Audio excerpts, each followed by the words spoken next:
We've gone live on YouTube now, and we'll be starting in the next 1 minute. Thank you to all those who are here. We'll just start in the next minute. We've gone live on YouTube now, and we'll be starting in the next.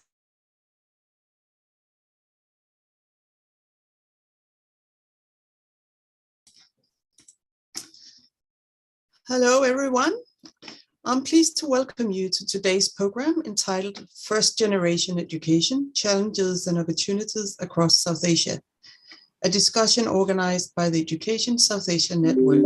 Oh, sorry. The Education South Asia Network is based at Oxford University and is, as some of you will know, an outcome of a conference, Education in Crisis, Rethinking Education in Post-Pandemic South Asia, that was held last summer. The interesting conversations have been extended into a more lasting initiative that aims to increase research, policy, and practice in education in South Asia through various activities. This includes this seminar series, written think pieces, podcasts, and so on. This is the fifth presentation or discussion that we have in this seminar series. And we would also like to use this opportunity to encourage some of you to contact us if you have any work or any reflections that you would like to share with a broader audience. My own name is Karen Valentin. I'm based at Aarhus University in Denmark, and I've worked in Nepal on education for the last 3 decades. I'm affiliated with the network through collaboration with my 2 colleagues, Dr. Uma Pradhan and Mohini Gupta. And I'll now give the word to Mohini, who will introduce our speakers of today. Thank you so much, Professor Valentin, for the introduction and for your continued support. I'm really grateful that you're here for the session today. Thank you, everyone who's here today. We're really delighted to host a session on first-generation education, challenges and opportunities in South Asia. I'm really excited to introduce our speakers who are all here today. And all of them are making a difference in the lives of many first-generation learners across different South Asian nations. We'll be discussing the work of 4 particular initiatives in this context. There's the Eklavya India Movement, the Community Library Project, Charmugs, and Samanta Foundation. And all 4 of them focus on first-generation learners, and we're really looking forward to knowing more about all of the speakers' journeys over the years in this field. So our panel for today includes Poornama Rao, who's a library activist of the Community Library Project in India. There's Raju Kane, who's the founder and CEO of the Eklavya Foundation in India. There's Dr. Shoches Kharki, who's the executive director of Samanta Foundation in Nepal. And there's Freshta Karim, who's the founder of Charmugs Libraries in Afghanistan. So I'm going to start by inviting our first panelist to talk about her work. So our first panelist for today is Poornama Rao. Thank you, Poornama, for joining us from New Delhi. Just a little bit of introduction, then I'll hand over to you. So Poornama is a library activist. She works at the Community Library Project in New Delhi. She also steers the Free Libraries Network, which is a collective of over 95 free library and reading spaces across India. She believes in the transformative power of books and free libraries and dreams of a world where caste, class, gender, or religion cannot deny anyone the right to read. So Poornama, welcome to the panel. And you also work closely with the Free Library Network along with the Community Library Project. So just talk to us a little more about your work in this space. Thank you so much. Actually, I was going to use this time to, because this is the second time you've invited the Community Library Project back, and thank you for that. So I want to take off from where we left off last time. It was talking really about the political right to read and how do we deliver that right to read to everybody. So I actually wanted to start today with some lamentations that our audience might have heard before and find familiar, like no one reads anymore. Screens have replaced books, or we built it and they didn't come. And these are just some of the dangerous myths about reading, about books, about first generation readers in India.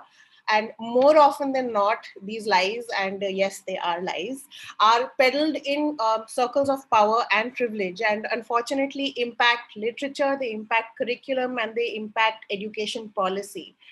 And what we find absent in these statements are some very critical inquiries that need to be made but aren't being made. Like, who is the no one who isn't reading anymore?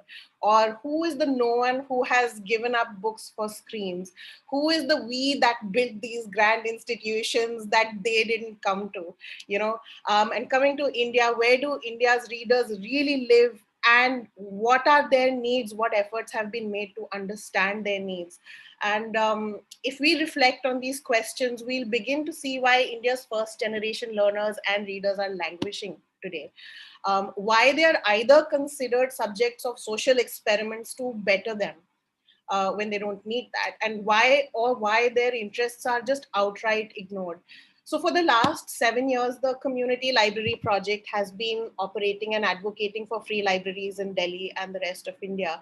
And since 2020, TCLP has joined hands with free library organizations and activists across India, and it turns out we are not small in number, to form a solidarity and a resource sharing collective called the Free Libraries Network. So I actually want to take this time to introduce you to some of the people who are doing very exciting things. And I would like to share my screen now and introduce you to some fabulous libraries in different parts of the country. I hope everyone can see my screen. Yes. As I said, we've come together as the Free Libraries Network, and in just 2 years of coming together, we know this, that first generation readers' needs are best understood by libraries that charge no fee and deliver books and reading programs to all without prejudice. And I have to tell you, members of my audience, many of whom are librarians, that there is refreshing pedagogical innovation happening in these spaces, despite many of us running libraries on shoestring budgets and serving populations that have for generations not had access to books or to reading. And some of these libraries across India have very graciously allowed me to highlight their work. So I'm going to quickly speed through it because I know I have limited time. Sorry. So first up, right bang in the middle of the country, we have Umang Community Library in a small village called Handipani. I hope I'm pronouncing it correctly. They had their funding just completely vanish after just 1 year in operation. And despite that, since then, they have continued to deliver library services and have in fact led very interesting innovations like book walks through the village with their library members, which really brings reading for pleasure into the visual range.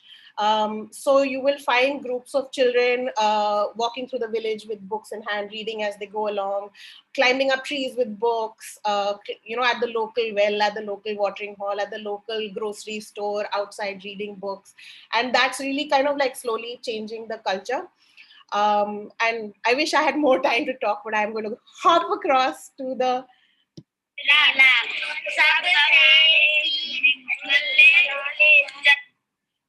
eastern part of this country in Bihar, where we have the Simanchal Library Foundation, which currently runs 3 libraries in one of the most economically disadvantaged and underserved districts of not just Bihar, but India.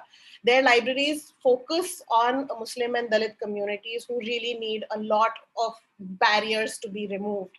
And they are innovating again by taking books on the road, as it were, by popularizing reading, by doing book fairs, taking books to people, and allowing all ages, all genders to engage with books collectively.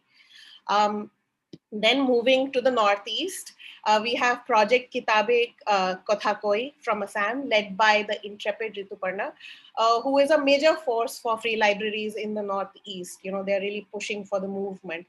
And the innovation here has really been very, very thoughtful book curation, to think very deeply about what first generation readers would want to see in their libraries, and also very deep thinking about how to make library spaces inclusive, especially when it comes to including all genders, all age groups, and all, and how to make spaces safe and welcoming for all. moving towards the south of this country, we have Reading Space, a really beautiful project run by Bhanupriya, because she creates library experiences wherever she goes. So whether it's a free library she runs from home, or the classroom libraries that she facilitates into government schools, or the lending library that literally travels with her from one community to another. And these are not communities that have any libraries in their, radius, accessible radius. And she does this on a weekly basis, with, again, all of these projects that I'm talking about have really no infrastructural, institutional, or funding support. Moving to the north, to Uttar Pradesh, which is often in the news, to rural Uttar Pradesh, the Basa Community Library, which runs a library project, I would say, because more than one library in this district of Hardoi. And this one project is serving a massive population of 40,000 people across 36 villages. And that shows you the kind of need there is.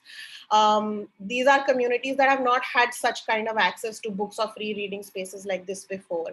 And there are powerful barriers of caste and class and gender that play up over here, as they do in many, many places across India. Their innovation centers around really powerful programs around legal rights, career counseling, bringing in something called toy libraries, inspiring inter-village competitions, and really investing a lot in member leadership. So young members who are in the library are sort of mentored to become leaders in the library and in the community. Finally, moving to the west of this country, we have the School for Democracy libraries in Rajasthan, 8 youth-led village libraries that are very closely tied with farmer and workers' rights groups. The MKS, the Mazdoor Kisan Shakti Sangathan in particular. Their library learning programs are very unique because they focus on constitutional rights, but they help children connect the language of rights with the language of emotions. So ideas of compassion and kindness, which even the youngest child can sort of identify with, are linked to values of social justice and equality. So it starts very early, and they're doing some great innovations around that. So I am trying to stop the share. Mohini, can you stop the share from your side? Yeah. So these are just some of the free library examples that we have in the network, and just a fraction of the kind of pedagogical insights that are cropping up through free libraries.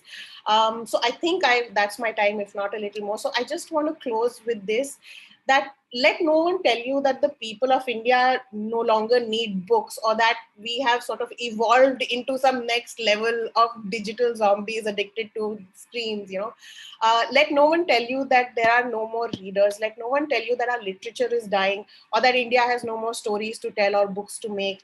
And instead, change the question. Ask instead where the next knowledge revolution is coming from. And then please go looking for free libraries in your region. And if you don't find one, and the chances for that are quite high, I hope you will join us in the free library movement, and you will stand with us and loudly demand for free libraries. So thank you so much for your time. Please head over to TCLP's website at the communitylibraryproject.org and FLN's website at fln.org.in. We have a lot more resources about free libraries there. Thank you.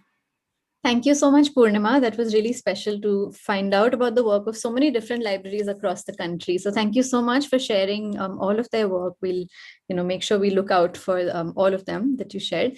Thank you, Poornama. I'm going to move on to our next panelist now, who's Raju Kane. Raju is joining us from Oxford currently. He's a first-generation learner who hails from the nomadic tribe community of central India. His lived experience motivated him to start Eklavya India, an organization that works towards promoting higher education and enabling grassroots leadership of first-generation learners in central India. He's currently studying MSc in Development Studies at SOAS, University of London, on the Chevening Scholarship. Recently, Raju was also featured in the Forbes India's 30 under 30 list for 2022. So Raju, it's a real pleasure to have you on this panel today. Thank you so much for joining us. Can you tell us about your personal journey and how it motivated you to launch this movement that you run today, which has impacted hundreds of students? Raju? Thank you, Mohiniji. Thank you. And thank you, South Asia Department. And thank you for this opportunity because can you share my slide, please? Zarur, 1 minute. Because coming from Central India to present my story and my organization story here, it's privilege to share. Can we zoom in? Can you see? Yes. Thank you. As a first generation learner, I want to highlight also my personal journey here because that journey itself motivates me to start this initiative, this organization. And formally, I am not studied at any education degree or educational course or some, but my personal journey, my lived experience motivates to start me this initiative.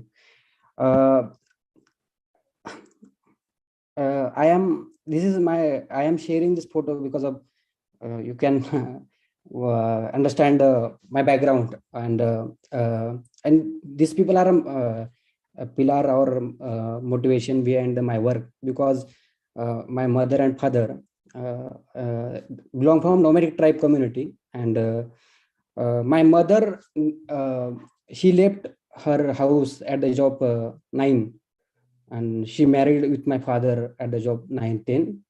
And in the society like India, they have good, very positive, but also the society we need to accept that in patriarchal society like India, my mother have left that time. She was very bright student in his primary education because her teacher once told me that she was very bright in his primary education, and she have to left her education and came to my father's village, at my current village, which is located in central India. Only 200 families there, and my father and mother both also not studied till primary education. My father even can't sign or write. He used to finger for signature. And this right side picture, I was reading one paragraph for my father. He is following of Warkari community, and I was reading for one paragraph from some book. And you can go next slide. I will share because my whole education, my personal education, because I will share some figure. Till my higher education, till my degree, I only able to spend around 1,000 pound, that is 1 lakh rupees, till my higher education degree. And today I am studying. This is sad truth. Then I got last year I got 9 offer from 19 university, tier 2, not Ivy League school, but without scholarship I was not possible to study here at SOAS, University of London. And I even can't afford my single ticket to come here. And this is not journey for only me. There are thousands and millions, as Poornama ji mentions, the library project, and thousands and million people are first generation learner are fighting daily with access to higher education. Hence this lived experience, and my core team also, my second line leadership also all are with lived experience, and all my co-founding team also we are first generation learner, belong from scheduled caste, scheduled tribe, and nomadic tribe community. The Eclave India's motto is bringing equity and access to quality education and opportunity, and building local role model. Because after last year, I was the only Chevening scholar from Maharashtra, the state which is around 100 million population, and the state where from only one Chevening scholar from rural belt is last year in Chevening got India. But this year, because of my story and my journey, inspired many people, and 10 people are giving interview. This is just one example how the role models need in the whole the local community. Next slide, please. This is vision and mission of our organization. Vision is the no student should deprived of quality education and employment opportunity. And our mission to till 2025, we are currently working with 500 students with undergrad and postgrad students, and we are planning to impact more than 5,000 students, mainly first generation learner, by enrolling them into higher education in India. The problem, which the left side, there are some links also there, but you can't see. But some government data said the gross enrollment ratio, that is government report, said that in communities like scheduled caste, scheduled tribe, and my community, VJNT, nomadic tribe community, have in some certain area like central area, Chhattisgarh, Jharkhand, Gondwana, Gadchiroli, even Melghat. The region have the gross enrollment ratio is not more than 10. Out of 100 people, young youth population, only 10, not more than 10 students able to go pursue their higher education. And the problem is the inequality in access to quality education. Unemployment is there, and many youth are following traditional approach of engineering, medical, or some competitive exam or some government job. But there are area like Delhi, Bombay, or Pune. They have the all access from liberal art to cryptocurrency and all the other courses. But my region, the population with 20 million, like 2 crore around, the region have even not single college for liberal art. And I personally traveled for 500 kilometers for my higher education, and many people are yearly traveling for their higher education. And we believe that young people should get equal opportunity to realize their potential through higher education and career. Please, next. This is mainly our stakeholders, students, mentors, parents, rural colleges. We are working with some colleges with some collaborative approach, and teachers, faculties in primary institute and community level. Because of only our lived experience, without external resources, financial resources, because our whole non-profit sector of India is also very divided in very elite, with very elite narrative, and people like us are working on ground. They can't even access to resources. Hence, we are with only our lived experience, with only we face this problem, and without resources, we working this initiative from last 4 years. Just last year, we got some resources from Nudge and other some foundations from the Libes Foundation, and the target. But our own journey not even हमको नहीं रुकाती है काम करने के लिए, तो ये बहुत important है as a sub organization का जो vision है. Our target group is mainly first generation college goer students attended education in vernacular medium, because my core team and my education, the whole education happen in Marathi or vernacular medium. Our the target group of Eklavya is students coming from underprivileged community, scheduled caste, scheduled tribe, OBC, minority, and other marginalized group. And we are also planning to in future region like Northeast or some regions like we are also collaborating some organization which Kashmir base and South and some Chhattisgarh, Jharkhand. We are also planning to expand our work in Central India in tribal, mostly tribal belt.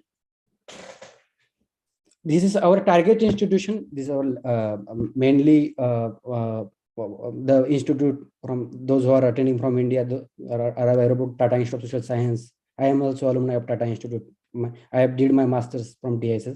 Ajim Premji University, Central Universities. There are 20 plus central universities, but not awareness. That also not aware about in the particular in Central India. Humanities Social Science Department of IITs, private universities like Shivnadar, Ashoka, Jindal, National. We are also the journey of people like us are starting from the application fee. Like if you take example of Oxford, I last year applied for Oxford. The application fee are 80 pounds. I wrote email, they waive the fee. But in India, in NLU, in university like NLU, they have fee like 25 pound, 30 pound application. Even our my student not afford that also. And this is there are very barrier to access in higher education. We are also targeting fellowship program like Gandhi Fellowship, student SBI Fellowship, Teach for India, Gunj Fellowship, American India Foundation Fellowship. LAMP is very good option. Young India, this time Ashoka's Young India Fellow Program, our 2 students gave interview. And last year our 20 students got selected for Gandhi Fellowship. They are currently doing that fellowship. Last year our 100+ students got selected in Tata Institute of Social Science and Raju Kane University, and those all are first generation learners. Our future target also, though I got rejected from Oxford and LSE, but I have quest to there should more first generation learner, marginalized student should come with Ivy League like Oxford, Cambridge, UK, and in US, even Harvard also. I have also quest to go Harvard in future for my mid-career program. I will also targeting top 300 QS ranking universities like scholarship program like Shivning. I am on Shivning here studying, and because Commonwealth, Fulbright, DAD, Erasmus, there are many opportunities. But there is not, and we are also targeting not till now we are focusing only arts, humanities, and development sectors courses. In future, we are also targeting STEM education and medical education, because region like Kalahandi in Odisha, Gadchiroli, Melghat, there are no local medical leadership. They're all our outsider and development leaders or some public health leader. We need to create a local leader by using higher education as a tool. Thank you. Current solution is like that. We mainly do our work. You can read the slide, but I will explain outreach and awareness through one-day workshops. In last 2 months, my team organized more than 40 workshops in mainly tribal area through that in-person, not virtual program. We believe in so much socio-emotional learning, like 21st century skill. We always talk about that. We implement that skill at grassroots, because we believe that a community like tribal and nomadic tribe and scheduled caste like OBC, they need socio-emotional learning. Hence we organize 40 more than 40 or so, and we directly talk with 4,000 students. After that one-day workshops, we organize 3-4 days residential workshops for mainly we invite mentors or some resource person from the institute mentioned that at Tata Institute, Rajam Premji, JNU, IIT, IIM. And after that, we also hand-holding support and the proper, we run in-person crash course, online crash course. During pandemic, we run online program this is 5th year over, and we run in-person training program. Each year we train more than 100 students, and from last 4 year, more than 350 students went to pursue higher education in this institute in undergrad and postgrad. Thank you. This is mainly the journey of a clever student: awareness in generally, onboarding, mentoring, then application for various university and fellowship, exam and result. We also not only mentoring, we also focusing on scholarship program, and not only scholarship, we are also focusing there after if they went to TISS or Rajim Premji, we'll also run program for English support classes, because some research foundation program, because people like me are always during our education, I faced first time research program in TISS. I faced English, full-time English course I did in TISS. We mostly our criteria is that we focus only on vernacular medium student, not the English or convent student. This is our some case studies, Mamta and Komal. Just last slide, Mohini ji, last slide. This I want to share the stories. This is some case studies from Eklavya's some student, and we already mentioned that we impacted more than 350 first generation learner. And after Shivning or Forbes or even this conference, you always platform like this motivates to work on hard, and will confident that will impact more than 5,000 students in next 5 years. This Hitesh is also, he was college dropout for 3-4 years, and he went TISS through our mentorship program. He running a local farmer producer organization in Yavatmal, and he is a development leader. Like I admire his work. He like many like Gopal, I wasn't to mention. He is also was college dropout. Vaibhav Pandit, they working at grassroots level. Mamta coming from PVTG, I think many are not aware about this term. PVTG is a primitive vulnerable tribe group. Kolam tribe is a primitive. They have many social and social issues. But this girl came contact in 2017-18, did her masters in social entrepreneurship. Now leading a project, a district level program around. She managing. She leading the district with 20 lakh population, and working with lead centers. And Komal, she is also coming from nomadic tribe. Did MA education at Premji University. Want to work in education sector in future. Smita is a future she is in co-founding team. She coming from nomadic tribe. She is the deputy head of her village. At the age of 22, she leading her village, and also SBI Youth Fellow. And I confident she is a future Chinese scholar. And thank you. This last slide, this you can contact with on this mail ID. And this 3 photo in this black and white photo is our classroom. This is our top photo is our residential program on is nature school life, and this is me talking with some parents in tribal area.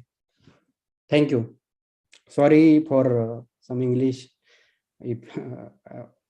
Thank you for this opportunity. This was a great presentation, Raju. Thank you so much for sharing your story. It's such a powerful journey that you have had yourself, and you're giving back, and you're sharing this journey with so many people, and you're inspiring and enabling so many people to achieve and enabling them to enter into postgraduate universities and prestigious programs and fellowships all around the world. So congratulations on your brilliant initiative and your very hard work that you've been doing in this space. Thank you so much, Raju. I'm going to move on to our next panelist now, Freshta Karim, who's also joining us from Oxford. Freshta Karim is a child rights activist. She founded Charmaks, a Kabul-based NGO dedicated to promoting critical thinking among children through providing resources and space on buses turned into mobile libraries. She completed her Master of Public Policy from the University of Oxford and undergraduate degree from the Punjab University of India. She has also been featured on the recent Forbes 30 Under 30 list. So Freshta, welcome to the panel. Please do tell us a little more about your journey with Charmaks, the mobile libraries in Afghanistan, and just the crucial stages of this personal and professional story for your journey for you. Well, thank you so much for having me, Mohini, and very inspired by Raju's work and our first panelist's work, Poornama, if I'm pronouncing it right. My story, I think, is also inspired by the kind of journey or circumstances that I have been. I think you're hearing Afghanistan's name now more often because of the recent situation there, but I'm 29 and just around the time that I came to this world was the first civil war we had. And then after being a refugee and going back to Afghanistan, I think those all circumstances have inspired me to realize the power that is there in education. And that's why I decided to contribute in the education sector. I started my journey when I was 12 years old. I started joining TV shows for children, going and talking on TV and being a journalist, reporting on the situation of children's rights. That's how I have been interested since then on the life of children. We started Charmaks in 2018 to promote critical thinking skills among children. I have done my schooling in Afghanistan, then my undergraduate in India, and then my master's degree in the UK. So there's a huge differences of education system and how we approach education. And for me, in both two places where I've done my school and my undergraduate, I feel there was a very little focus on critical thinking, and that's why I feel our countries are children are being bored. As a child, I was extremely bored being pushed to memorize thousands of pages. And our libraries are doing a little opposite of that, allowing children to read, to think, to ask questions, and to be themselves. I think when we are allowed to think for ourselves, we are ourselves, and that is when we trust ourselves, we are able to contribute to society rather than memorizing. I have a quick pictures of the library to show you how it looks like. I cannot share it. Mohini, can you allow me? Yeah, you'll be able to share it now. Okay, cool. Okay. I think I will let go of sharing because it seems that there's some problem with sharing. Is it not allowing you to share? No, I think it's problem from my side. My computer is saying take permission from system preferences, and I think those permissions are long procedures. Okay. So our libraries started with one library turning public buses to mobile libraries. The public buses were not used for 20 years, so we kind of tried to reuse it. And right now we have 6 mobile libraries. Just as I'm talking to you today, we launched 10 more library boxes where our colleagues will have some books in the boxes and will go to the classrooms. We are expecting, earlier we were hosting 500 children per day. So now with this new addition, we're expecting to host around 1,000 child per day.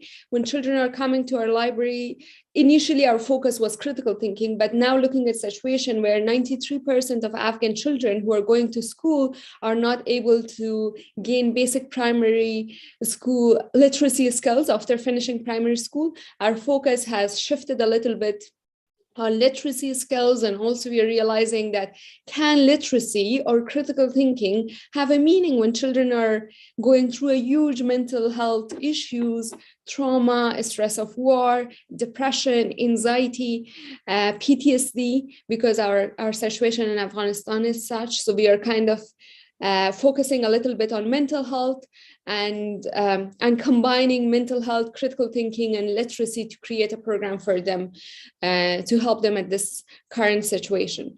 I'll stop here and later on I jump to questions if any. Thank you.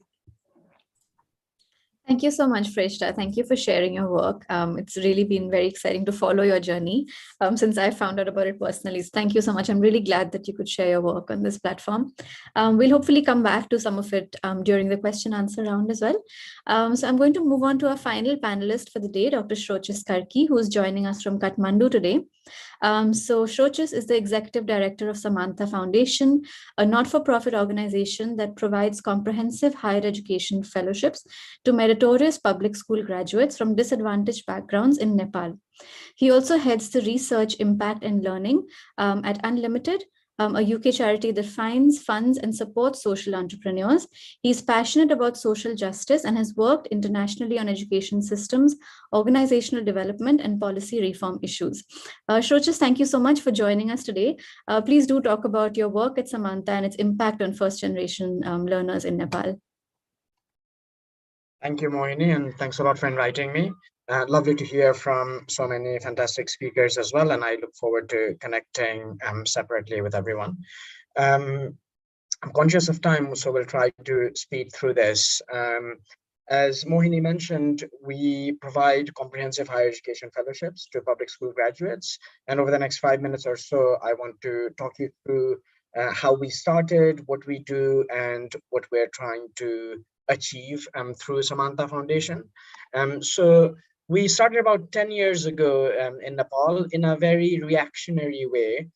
When I was here for my doctoral research on education and employment issues, and I was coming across a lot of fantastic high achieving students from government schools who were having to make the difficult decision of quitting school after 10th grade, up to which education is broadly free, broadly not entirely free in public school systems.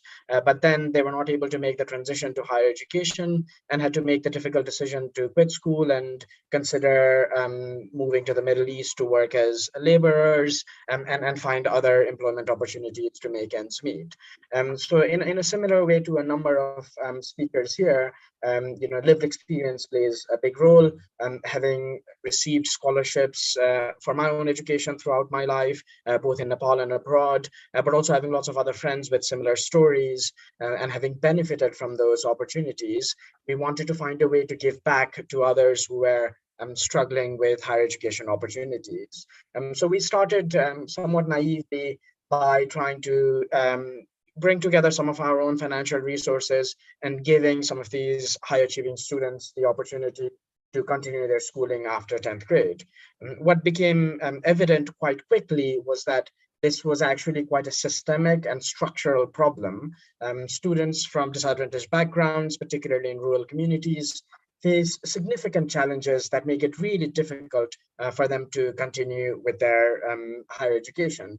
And so we needed a systemic approach to actually deal with those challenges as well. And so quite reluctantly, we ended up founding Samantha, and our explicit mission was to first find these students who are high achieving but face significant challenges, not just financial, but also other forms of challenges, which I'll come to in a second, and provide the kind of targeted interventions that really allow them to not just participate in the education system, but actually have a chance to succeed within it. And so we took a very research-centric approach to how we designed our program. We looked at what was working, but also what was not working. What were the kinds of challenges that our students were facing? And then what do we do to then address those challenges? So the first most obvious one is around financial challenges, because higher education is quite expensive. And so thinking about how to provide the funds for them to actually continue. But actually the indirect costs of higher education are also extremely high. So things like room and board, but also stationery, living expenses, uniform, lab fees, and so on and so forth. So, really first calculating and then providing all the funds that students would actually need to be able to succeed. And then issues around language, where, having learned in Nepali in the Nepal context, having to transition to higher education institutes that teach in English. So providing them with English language courses, computer skills, because, in today's world, it's very difficult to be competitive in the labor market if you're not able to converse in terms of data literacy and IT literacy. So providing courses around that so that our fellows are really understanding how to use and gain modern skills that are needed in this context, and thinking quite actively, finally, about the lack of social and cultural capital that often makes it difficult for students from disadvantaged backgrounds to actually succeed. In various ways, Raju has talked about his own journey and the work from Eklavya Foundation, where the same factors are at play. Not having mentors who really understand this journey, not understanding what your choices are, not knowing that you can, just extending Raju's example, not understanding that perhaps you can write an email to ask for a waiver for an application form. Many people within and around Samantha would similarly have no idea that you can even ask for such things, never mind actually expect that. So really trying to build a system where people then have role models and others who've gone through their journey, who understand their needs, but can also give them the support they need to actually overcome them as well. So we take that kind of a systemic approach to try to really give our fellows a chance to succeed. We focus on depth over breadth. So our fellowship, is initially a 2-year fellowship for 11th and 12th grade. But if the fellows continue to meet our expectations, we continue the fellowship for up to 7 years and provide everything that fellows need to actually be able to succeed. So it's quite an intensive model of support, because we don't just want to boost up our numbers and say we've supported thousands of people. We want to make sure that the people that we take have everything they need to actually be able to succeed. In the last 10 years, we've supported 76 fellows, and it's an entirely residential program. So we bring them to a residential facility. All their room and board and learning needs are provided through once you are selected to the program. And in addition to the program is primarily based in Nepal, but we've had 8 students who have now received international scholarships in about 6 or 7 countries around the world as well, through various partnerships. And so to see this transformation from students who come into our program, really not confident and comfortable in terms of even speaking aloud and speaking in groups, to see their progression to actually now them being our greatest ambassadors who go out and speak about the value of providing opportunities that then leads to this transformative power, if you do get all these different elements together. And so we really believe that it is the lack of opportunity, not ability, that prevents first generation learners from succeeding. And I think over the last 10 years, we've been able to start to show that with the right support, it's possible for people from even disadvantaged backgrounds to actually succeed within it. And so I'll stop here, but obviously very happy to take questions. Thank you so much, Shoches. That's a really inspiring initiative, and it's just so good to hear all about all of your initiatives together and see the kind of similarities across different South Asian nations, and it just sort of reinforces the power of collaboration. And there's so much that can be done when we collaborate with sort of people who are doing similar work in other countries as well. But really good to hear about your work. Thank you so much, Shoches, for sharing this with us. So we have another 15 minutes to go, and we're open to questions. If there's anyone who'd like to ask a question, feel free to raise your hand. I, of course, have many questions that I can keep asking because there's so much that's come out in these last 4 presentations. But is there anyone who'd like to ask a question? You can either type it into the chat box, or you can raise a hand. I'll invite you to ask. Please feel free to ask any of the panelists any questions. But in the meantime, maybe maybe I can start off the discussion and sort of pose this question to all 4 of you. All 4 of you have spoken about the incredible work that you're doing in your fields. I was actually wondering, given that we are in this moment today, I was wondering about the pandemic, and I was wondering how the pandemic has impacted your work. Has it, have you faced any particular, of course, there have been many challenges. What are the sort of challenges, but maybe there are some opportunities that also came out of the pandemic? Has that happened to any of you? Just to sort of talk about the impact of the pandemic on your initiative. Feel free, any of you can come in and talk about this. Raju, I can see your hand, please. Hindi में बोलो, English आपको जैसा comfortable लगे. अगर आपको हिंदी में बोलना है तो हिंदी में बोलिए. ऐसा कोई हिंदी में थोड़ा इमोशनल, मतलब by emotion, English में तो बात. तो sorry, बाकी पैनलिस्ट प्रेस्टा एंड कोशिश sorry. तो मैं हिंदी में आप थोड़ा सा ट्रांसलेट. पैंडेमिक का जो है ना, ड्यूरिंग पैंडेमिक हम तो इन पर्सन प्रोग्राम चलाते थे. तो पैंडेमिक के टाइम हमारा बिलीव है पर्सनली, क्योंकि मेरा खुद का जर्नी इज लाइक, कोई इन पर्सन बात करेगा तो इसलिए टचिंग होता है या इमोशनल होता है. और जिस एरिया में हम काम कर रहे हैं, लाइक मेलघाट, गढ़चिरौली, पूरा ट्राइबल बेल्ट है, वहाँ पे आज भी 2G या 3G, हम 5G का बात करते, 2G 3G, यार एक मोबाइल का भी एक्सेस नहीं है.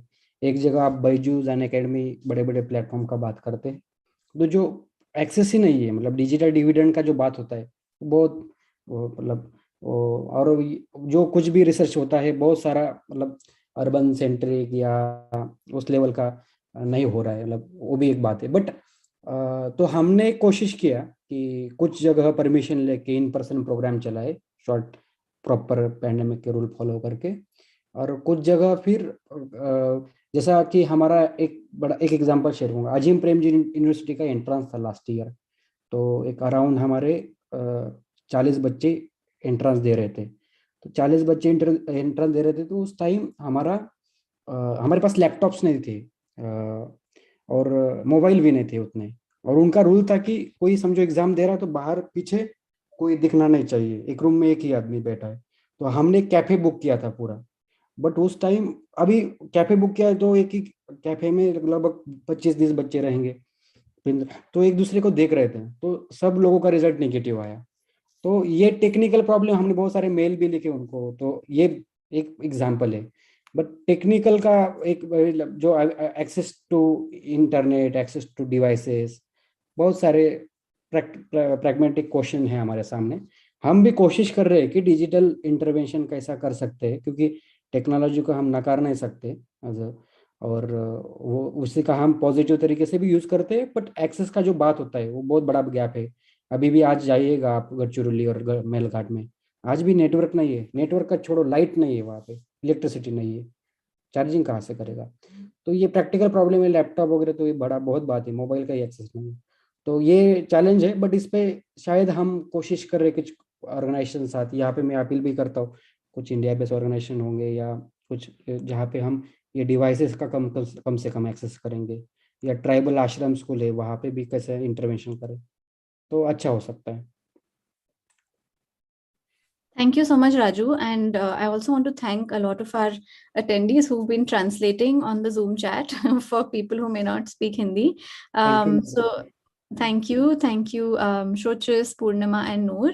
And just to briefly summarize, I think, what Raju was talking about was that basically the digital divide or the lack of access to devices, to internet, even electricity, is a very practical problem in some of the regions that he works in, such as Melghat. So, forget 5G, there's no 2G or 3G even. So that has been a real problem. I think Eklavya tried to get permission to run in-person programs in some regions, tried to sort of keep COVID rules and continue some of the in-person programs, but it's still, this sort of technical issue of accessing internet and devices is still a real challenge that they're trying to deal with. There are some organizations that are helping them with some device access, such as the Tribal Ashram School, and so they're trying to collaborate with different organizations to get access, but it's a problem that is ongoing, and they are still trying to deal with that. So thank you, Raju. I think Freshta had raised her hand as well. Freshta, do you want to come in? Yes, I'd like to quickly jump in and allow audience to rethink about another situation, which for us in Afghanistan, it was not about COVID. Of course, COVID was a problem for a shorter time, but then we had deterioration of war in Afghanistan and increased sense of insecurity, and then schools closed down for 7 months, and right now education is banned for the girls in the secondary level after grade 6. So I think we are dealing in a circumstances like that, and many of the children are not now able to access because the economy is near collapsing. And I think I understand that there's a huge focus in countries which are in peace, but in countries that are going through war like Yemen, Syria, Afghanistan, Ukraine, the situation is absolutely different. And for that, I also see that that because these situations are limited to certain countries, it appears that we are not having as much tools or resources on how to deal, especially if you're seeing that countries are moving from war to authoritarian government. And then how do you work as a civil society with an authoritarian government that, for example, bans girls' education? For me personally, as an activist, I feel like I've reached that position in my life where I feel, God, I don't have many more tools right now. And then I also believe in nonviolence. So if you're a nonviolent believer and an education activist in middle of an ongoing war and with an authoritarian government and in conflict in certain areas, how do you support education is something that I'm dealing these days and discovering it for myself. But of course, every country's problem is unique to itself, and every country's problem needs to be addressed accordingly. Thank you. Trisha, thank you so much for bringing in that perspective. It's so important to address, all the different crises that countries are facing, and this is such a, burning and important crisis that Afghanistan is facing right now, and really important to sort of think through how to navigate that. I'm sure it's been a really challenging situation for you in this space as well. So thank you so much for your continued work as well. Shoches and Poornama, I think both of you want to come in. Feel free to unmute and bring in your perspective. So just continuing from what Rajuji was saying and also what Freshta has said is that the problem is of access, and that is not something that COVID brought in. Whether you talk about war in countries like Afghanistan, which is it's a problem that goes way back, right, and which creates barriers to access and safety and all of that. And if you look within India, then there have been generational barriers of caste and class. I mean, it is not a coincidence कि आदिवासी region में net नहीं है या digital divide है. ये कोई मतलब it's not something that we should be surprised by, which was made worse, everything that was made worse in the pandemic and became visible to all sections of society. That's what the pandemic basically did. For first generation learners, and specifically what libraries were able to do, I just want to take a minute and talk about that. I think a lot of this became a time, the education collapsed for first generation learners, especially from low income and marginalized communities. Completely collapsed along with healthcare. And what we saw within the network was grassroots libraries, which had over time become community centers, not only for lending out books or libraries, but they had become truly community centers for engaging with ideas, to dispense information from. So a lot of my colleagues are in the audience who actually did this. So I think libraries came to be recognized as spaces during the pandemic where certain rights which have been continually denied, maybe this can be a space from which we can get those rights, or at least ask for those rights. That is something that the pandemic did in a very big way. It just exposed everything that that already is a disease in our communities, and libraries emerged as a space where we can talk about it, we can debate it, we can fight for our rights in that space, and we can all sit together and do this as a collective. Thank you for saying that, Poornama. Thank you. It's a really important point. Shoches, please do come in, then we'll move on to the next question. Thanks. I'll actually take this on one of the questions on the chat as well, if that's okay. I mean, just, building on what everyone said, I think there's just quite a significant, in my view, class element to disasters. Almost by definition, a lot of the communities that we're working with are often underserved for various historical, social, political economy reasons.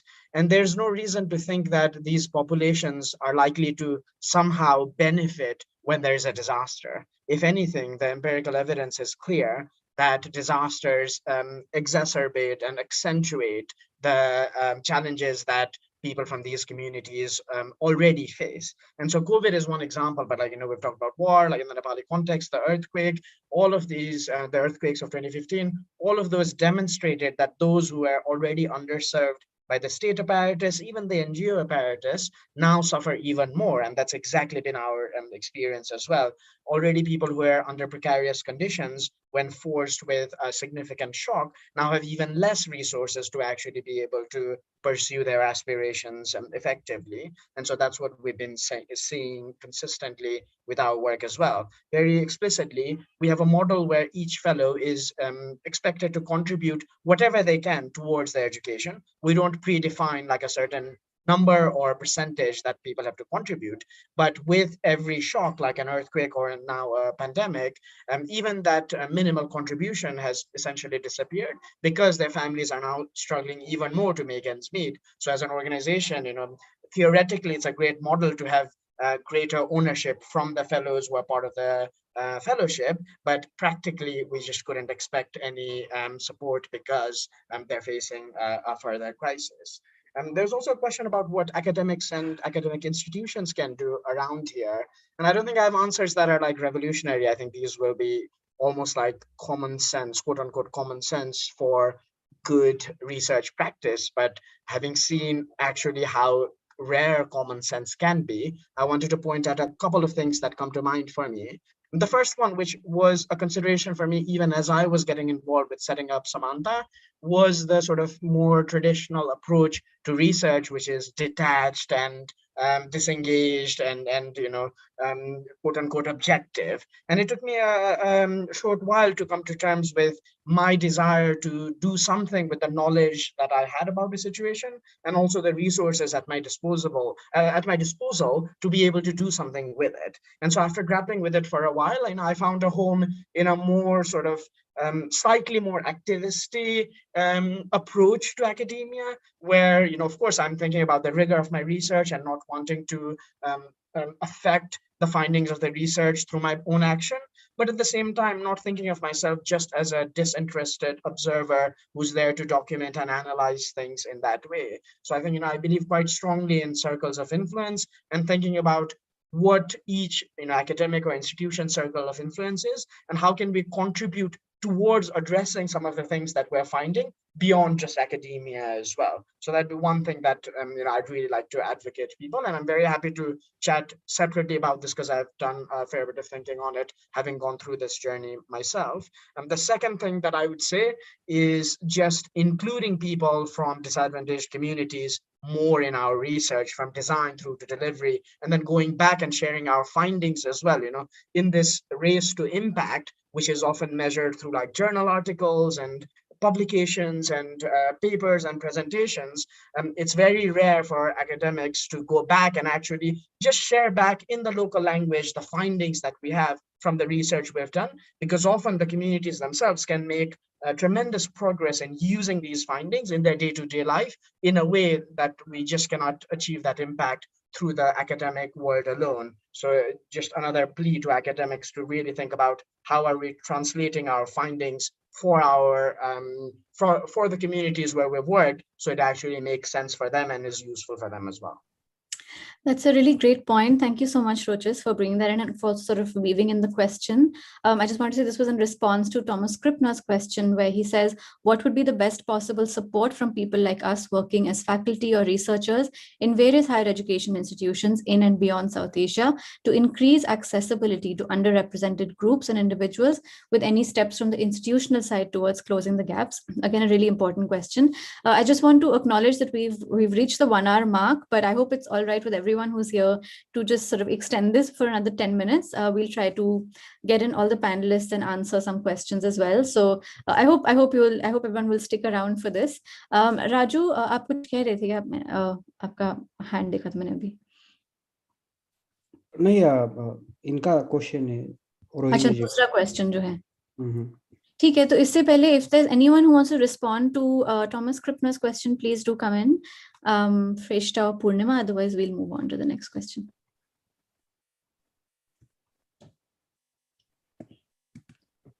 Okay, so maybe for now we can move on. Raju, if you'd like to address Rohini Sen's question, and I'll read the question and you can respond to it. Rohini Sen has asked, I have a somewhat difficult question. Why do you think it's important for first generation learners to be in institutions like Oxford, Cambridge, or Harvard? I'm calling this a difficult question because while these are undoubtedly prestigious platforms, they may not always automatically result in pedagogical innovation or critical research. There are other places with less social capital who may be doing far more critical work. Raju, would you like to respond to this? I think these places like not only Oxford, Cambridge, Harvard, we are also trying to promote higher education across the globe. Not I mentioned DAD, Erasmus, and other QS ranking. I believe that these universities are making global policies or leading global policies. Take example of India. One of my friend Manzar, he gave me the numbers. This year, around 225 students are here from India. Take which background are they? Those who have socio-cultural capital, they are leading the whole narrative of each and every sector.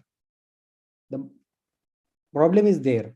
If you are doing PhD for tribal here, you are doing PhD on Forest Right Act and digital divide, sitting in Oxford and Balliol College. Take example. The problem, I have a problem there.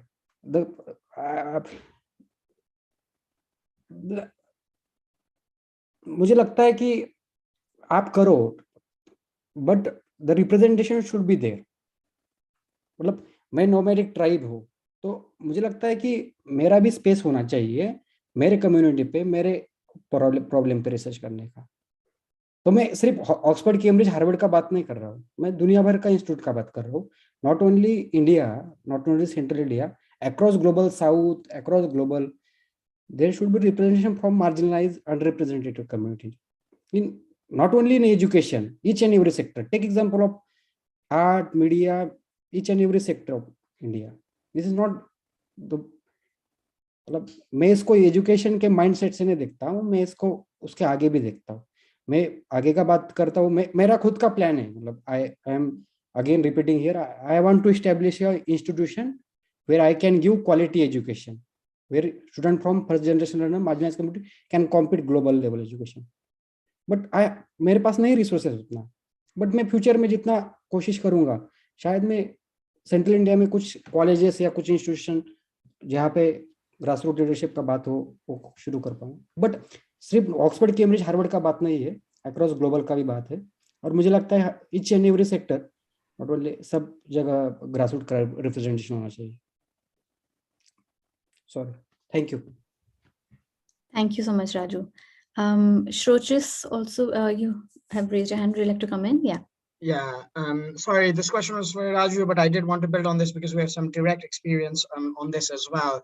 I agree completely. It's very important for people from, first generation learners and people from underserved communities to occupy elite spaces as well. And it's uncomfortable and it's difficult. And frankly, there's a personal cost to it because it takes time and energy and support and social and cultural capital, all of which doesn't just appear instantaneously. But I think that experience itself can be quite transformative, not just for the individual, but the wider communities that they that look up to them as role models as well. I think what we have to be very conscious of is that it takes a lot of effort to make that work. At Samantha, in our first couple of years, to be honest, we put our fellows in the most elite schools in Kathmandu using our networks, and we are very pleased with those placements. But actually, the first couple of years, our fellows really struggled because the transition from their public schools teaching in Nepali in rural places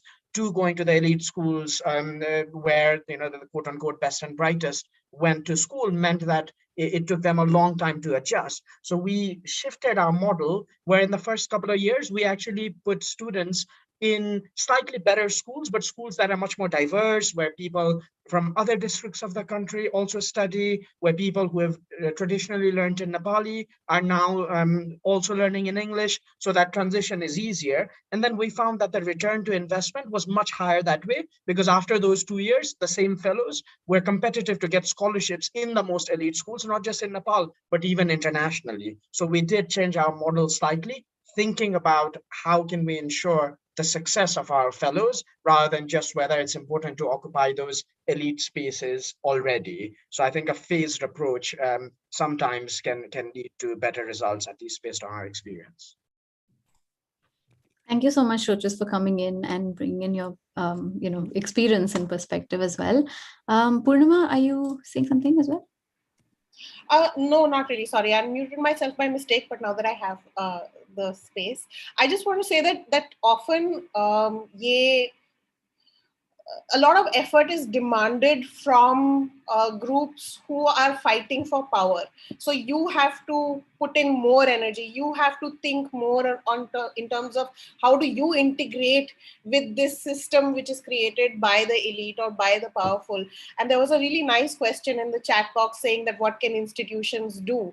And in the Free Libraries Network, we often go to places that have institutionally funded libraries and say, what stops you from opening your doors? Just say, if there's a school library, after school hours, why don't you open the doors of the library to the community? We will give you the model, we will give you the mechanisms, don't worry, we have the systems.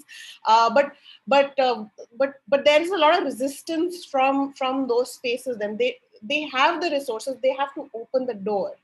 That opening of the door has to come from the people who have the power and the privilege. And that is where the fight is actually. That is where the advocacy is. It is not for people in our library network or people like Shoches or Raju to only be the ones who are thinking, hum kaise ghuse, how do we enter this space? The space has to change. It's, Yes, add one line. Thank you, Poornima ji. Shoches ji, thank you. मतलब आप accept करो आपका privilege, आप accept करो आपका capital, और इम्पैथिकली मेरे बहुत सारे दोस्त उस बैकग्राउंड से, एकलव्य के मेंटर्स बहुत सारे, तो वो इम्पैथी के ना, आप सिंपैथी वाला गेम मत खेलिएगा. मतलब आप इम्पैथिकली वो सबको एक्सेप्ट करके आगे सिर्फ हम कुछ काम कर सकते हैं। Thank you. Thank you so much, Raju. Just for a quick translation, Raju was saying that there are many people who work with Eklavya and with him on this, and they may come from privileged backgrounds, but the idea is to accept your privilege and have empathy and not play the sympathy game. So that's a very, very powerful point. Thank you, Raju, and thank you, Poornama, for opening up that model and sort of showing that there are actual sort of very real ways of doing this and opening up doors, like you said. So this is brilliant. I see that Archana has a raised hand. Archana, do you have a question that you'd like to ask? If you can make it a quick question, we'll try to quickly address it and then we'll wrap it up. Yeah. So hello everyone, and I'm really glad to hear all the 4 stories, and especially Raju Kane. He is my senior. When I was doing my graduation, he was in master. So we used to have some conversations. And it's really, really very inspiring hearing his story and all of these stories, but I can connect to him more because I have met him. I have one question, because there are so many things which all the 4 people are doing, and these are all working in the ground, and they are working in the grassroots level. So my question is about from the perspective of a person who wants to run an organization, and if they are doing that, so how they manage the funds thing. Because since I have experienced and I am seeing this development sector in India specifically, so there are so many fund problems. I have seen so many NGOs, so many not-for-profits, like they are struggling for the funds. In the COVID, there were so many problems. So I have, like, there is one debate is also going on. Like there are some, as Raju Kane sir told, that there are some of the institutions which are elite, right, which are able to have access to different funds and different things. But what about those institutions who want to have funds because they are working in the grassroots level, and they don't have funds? They have to struggle a lot in comparison to other institutions. So what are the solutions here? Because I can see that at every panelist, like I can see that their fund problem could be, they have, like every panelist must have been faced that. So how to manage that? That is my one of the important questions. Thank you so much, Archana. Yeah, Raju. मैं क्योंकि ये मेरा बहुत मतलब रोज सुबह उठता हूँ तो यही मेरे सामने प्रॉब्लम है. सॉरी, हिंदी में बोलूंगा, फिर से इमोशनल का सवाल है. थैंक यू अर्चना टेस्ट तुलजापुर में साथ में थे. Thank you, happy to see here. But ये बहुत प्रैग्मेटिक और बहुत इंपॉर्टेंट सवाल है एज ए ऑर्गेनाइजेशन. मुझे लगता है फर्स्ट जनरेशन लर्नर का प्रॉब्लम सिर्फ यवतमाल में नहीं है या विदर्भ में नहीं. प्रॉब्लम तो नॉर्थ ईस्ट से लेके कश्मीर से लेके साउथ से लेके ग्लोबल साउथ सब जगह है. अभी मैं चेवनियन स्कॉलर है, मैं केनिया, अफ्रीकन सब जगह का लोगों का स्टोरी सुनता हूँ. बहुत ही इंपॉर्टेंट है. तो प्रॉब्लम रिसोर्सेस का भी है. फिर मैं जो आपका रोहिणी जी का क्वेश्चन था ना, आपको अभी बताता हूँ प्रैग्मेटिक. ऑक्सफोर्ड, कैम्ब्रिज, हार्वर्ड से जो मास्टर्स MBA कर चुका है वही फंडिंग लेके जाता है. वो काम करेगा कोई, मतलब अभी मैं पूरा क्रिटिसाइज नहीं करूँगा पब्लिक प्लेटफॉर्म में, बट मुझे खुद एकलव्य का नाम से लेके बहुत सारी जगह दिक्कत जाता है फंडिंग मोबिलाइज करने के, रिसोर्स करने का. आज मेरे पास फोर्ब्स का टैग है. मैं काम 10 साल से कर रहा हूँ सेक्टर में. 5 साल से एकलव्य लीड कर रहा हूँ पूरा जेन्युइन. 4 साल मैंने बोला कि 1 रुपए का रिसोर्सेस नहीं था. आज नज फाउंडेशन या प्रवाह जैसे ऑर्गेनाइजेशन ने सपोर्ट किया. तो ये बहुत इंपॉर्टेंट है. तो बट ये अर्चना, हमको भी थोड़ा मार्केट का लैंग्वेज सीखना पड़ेगा. मतलब मैं जिस तरीके से काम किया वो खुद पे, मतलब मेरा इंग्लिश का दिक्कत है, आर्टिकुलेशन है सब जगह, बट मैं उस जैसे लोगों को लिवरेज करता हूँ जो अपने दोस्त थे. जैसा यहाँ पे सागरिका है, मैं प्रेजेंटेशन सुबह 2-3 लोगों को भेजा, सुरेश और सागरिका और मोहिनी को. तो मैंने बोला उनके सजेशन दो मुझे, तो उन्होंने सजेशन दी. तो ये हमको लिवरेज करना पड़ेगा. पूर्णिमा जी है, शोची जी है, जो एक्सपर्ट लोगों को हमको साथ में लेके काम करना पड़ेगा. क्योंकि बहुत सारे लोग हैं जो मैंने बात किया, मेरे बहुत सारे दोस्त थे. अभी इंडिया में बहुत सारा जो इंडिविजुअल फिलैंथ्रोपिस्ट है, हाई नेटवर्थ इंडिविजुअल है, उनको पहले तो अंडरस्टैंडिंग इंडियन सोसाइटी सिखाना पड़ेगा मुझे लगता है. क्योंकि वो सब बैंकिंग और कॉर्पोरेट सेक्टर से आते हैं, तो शायद उनको ये चीज़ें गैप दिखता है मुझे. मतलब मुझे खूब कभी कभी फ्रस्ट्रेशन होता है वो चीज़ों का. तो एक अपना भी सोशियो इकोनॉमिक कल्चरल कैपिटल बनाना पड़ेगा, वो बहुत लंबा लड़ाई है, बट हमको अपने लाइक माइंडेड लोगों के साथ इम्पैथेटिकली नेटवर्क करके हो सकता है, मुझे लगता है, मतलब कैलिब्रेटी अप्रोच से। लड़ाई थोड़ा सा कठिन है, बट कुछ चीजें मार्केट के हिसाब से सीख के काम करना पड़ेगा। मेरे सामने वही चैलेंज है, मुझे लगता है कि मेरे साथ 10 लोगों का टीम होना चाहिए। वॉलंटरीली 15 लोगों का टीम काम कर रहा है ग्राउंड पे, मैं 2-3 लोगों का ही सैलरी दे पा रहा हूँ, तो है चैलेंज, बट कॉन्फिडेंस भी है, इसको सॉल्व कर सकते हैं। ठीक है, तो फोब्स एक टैग है, ट्यूनिंग एक टैग है, मुझे लगता है मेरे ट्यूनिंग का मुझे मेरे लाइफ में बहुत बड़ा रोल है, बट आखिर मार्केट को भी ये लगता है, मतलब सॉरी टू से, बट ये ठीक है। थैंक यू, आप बोलिए पूर्णिमा जी, अक्षर जी। Thank you so much. Thank you so much, Raju. Just there's some translation in the chat, but just to briefly summarize that Raju was talking about how it's a very pragmatic and important question about resources and funding. And even for him, it's only now that he sort of reached a stage where he had, he can sort of have the tag of Chevening scholarship or a Forbes feature. But this is work that he's been doing for 10 years, and it's only now that it's been recognized in this way. He didn't have resources before, but now there are foundations like Nudge which have supported him. But I think the main point was that it's important to learn the language of the market, leverage the resources you have around you, whether it's people who can help out or people. And I think Raju was talking about his issue with articulating in English. And for example, for this presentation, there are friends who helped him out. And I think the idea is to work with the resources that you have, create your own sort of socio-economic cultural capital, which is a long journey, but it's possible to create this through collaboration, and that's the only way. And it's a long journey, but Raju is moving forward on that journey. Poornama, sorry, were you saying something and coming in? There is from the YouTube audience, there's a question from Bhavna from TCLP saying, how can we make governments accountable in this process, in these contexts? I mean, technically they are by nature of being a democratically elected, government, they are, but reality is different. So if anyone wants to take that question. I mean, I only see it as solidarity of people's movements coming together and chinoing it at this point, the way it is in this country. But बाकी लोग भी बोल सकते हैं. श्रुचि जी आप बात करें.